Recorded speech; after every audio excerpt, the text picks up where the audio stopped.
Hey guys, it's Eric here at Farpoint Restorations and Repairs, working on this P2 platform Volvo. That is the 2001 to early 2008 model Volvos. This is a cross country, so a little different. But what we're going to be doing today is replacing the passenger side axle. I'll get the camera closer in here and show you what happened to mine. Kind of an unusual fail, but a fail nevertheless. Good news, cheap Chinese axles are available for this for less than $100. If you want a real Volvo axle, that's going to cost you about $550 these days. Now, can you put this in at home with no special tools? Yes, you can, and I hope you will after watching this video. I've got the tire off already. I'm going to get the camera closer in real quick just to show you the damage to mine, and then I'm going to walk you through step by step how to replace it. Let's do it. All right, hopefully you can see this, but this is kind of an unusual thing. The boot itself didn't fail. The clip, the clamp for it did, and it let all the grease go out of there, and of course those balls are not happy about that, and they are damaged. They're scored, they're burnt, they're damaged, and it was vibrating violently on the way up here. So perfect time to replace that. All right, first up, and this is really going to determine whether you're about to have a good day or a bad one, we've got to take out this little bolt right here. It's usually a 13, sometimes it's a 14. I've even seen ones that are 12. That has to do with the aftermarket replacement. So if this has already been changed once, it could be a variety of sizes, but from the factory, it should be a 13. I'm using this little electric impact gun. You can do this by hand, but certainly having an impact will help it.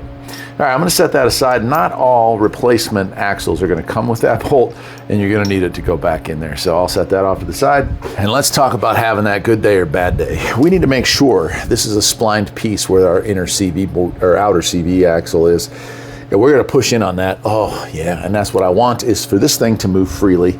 If it's stuck, we can beat on it some, but you have to be real careful not to damage the threads of the axle. All right, with that bolt out and with movement in the outer CV joint, we are golden, right?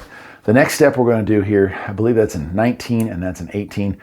We're going to remove the top and bottom bolts to the strut cartridge assembly. When we do that, this is going to try to push up because there's a lot of tension on the control arm here. We're going to push down and pull forward, and that is going to allow us the clearance to slide this axle out through the passenger or through the rear here, okay?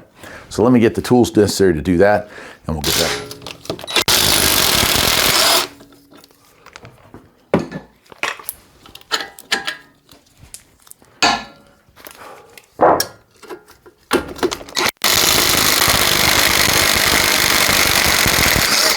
And sometimes those pop right out. A lot of times though, you do need to push down on this. In this case, we're ready to move on. I'm going to kind of wiggle it loose. There we go. Oop. And now we've got enough clearance, hopefully, yep, to get our axle out of the way. There we go. So we'll just tilt this off the side. Looks like I'm going to be pulling it towards the front. Sometimes the front, sometimes the back.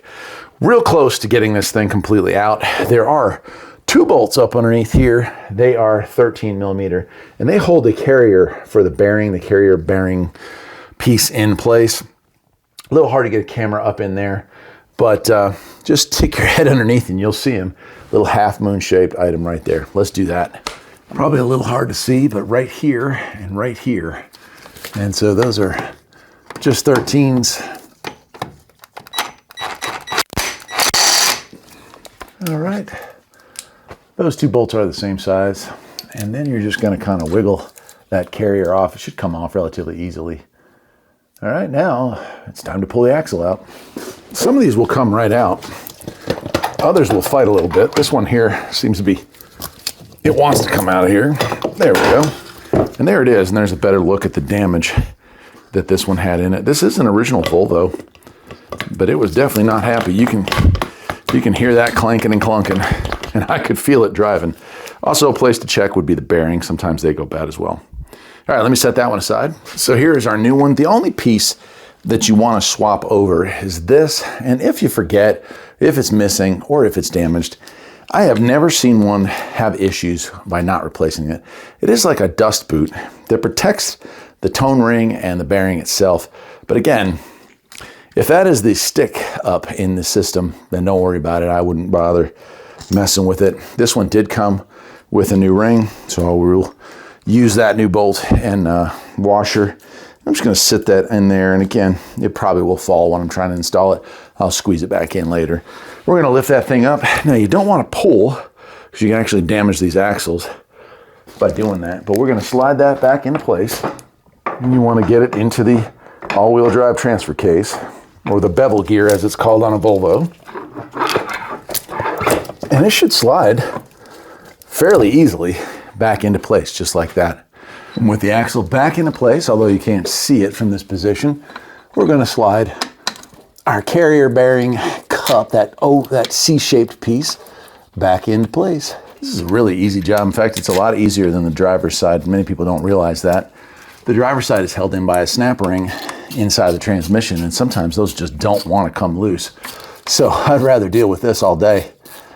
This little carrier bearing cup is nothing comparatively. And if you had any fluid come out of the all-wheel drive unit on this side, or out of the transmission if it's a front-wheel drive only model, then you're going to want to top this off afterwards. But in my case, everything stayed right in place. And there we go. We're already halfway done. Well, we're more than halfway done. Let's go back out there and I'll show you how to slide it back into place. Okay, now we're going to want to stick this back in. I'm trying to hold on to that dust boot. And I'm going to position this just where I want it to be while holding that in there, hopefully, and get it all lined back up. Again, sometimes it can be a bit tricky to get it at first, but let's see here.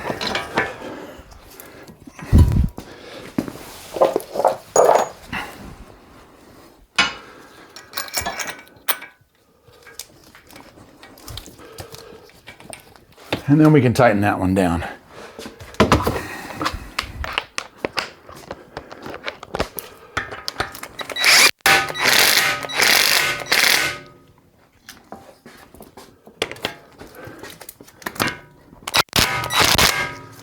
Awesome.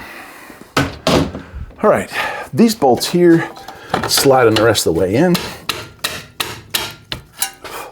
And here's a little trick.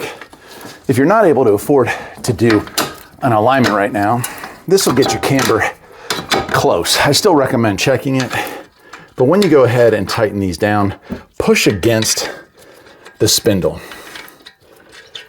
So push here to push it up against, and that'll give you just a little bit of negative camber, and then tighten these two down. So you can see I'm kind of pushing against it with my palm.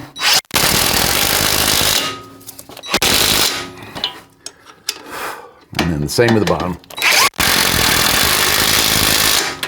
And that's it, my friend. This replacement, this job is not difficult at all. It is, in fact, something that you could easily do in your driveway with a set of jack stands and a jack. Slide it out of there. No big problem at all. I hope that this video helped you decide to do this kind of work yourself and save a bundle. If you liked the video, like and subscribe. And of course, I'll leave a link to where you can pick up a cheap axle so you can do this job yourself. Till next time, my friends, take care.